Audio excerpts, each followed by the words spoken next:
that I may face. Take my arms and let your hand show me the way. Show the way to live inside your heart. All my days, all my life, you are my Ito yung ating hangad na sana'y makarating talaga tayo sa atin pong totoong patutunguhan. Si Teresita, sinasabi natin, natapos na niya ang kanyang paglalakbay sa mundong ito. Pero ano bang ibig sabihin niya na natapos na niya ang kanyang paglalakbay sa mundong ito?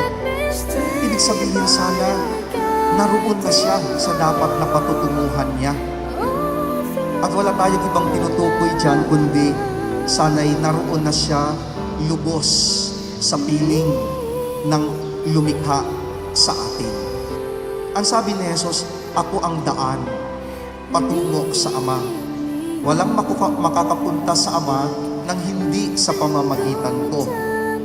Madaling salita mga kapatid, kung gusto natin makasigurado na tayo po ay makakapiling ng Amang lumikha sa atin ng lubusan, pagkatapos ng buhay natin sa mundong ito, tanggapin natin si Jesus sa ating buhay.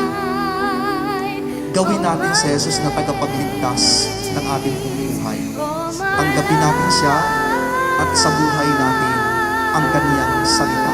Kaya yung ating pong panalangin ngayon sa pag-aalay natin ng banal na misang ito, nanawa si Teresita ng dahil sa kanyang pananampalataya kay Jesus, lubos niyang makapiling ang Ama doon sa kabilang buhay.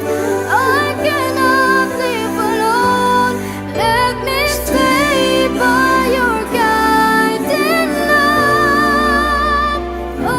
Mama, to every saint there is a season, a time for every matter under heaven, a time to be born and a time to die, a time to plant and a time to pluck what is planted, a time to weep and a time to laugh, a time to mourn and a time to dance, a time to keep and a time to pass away.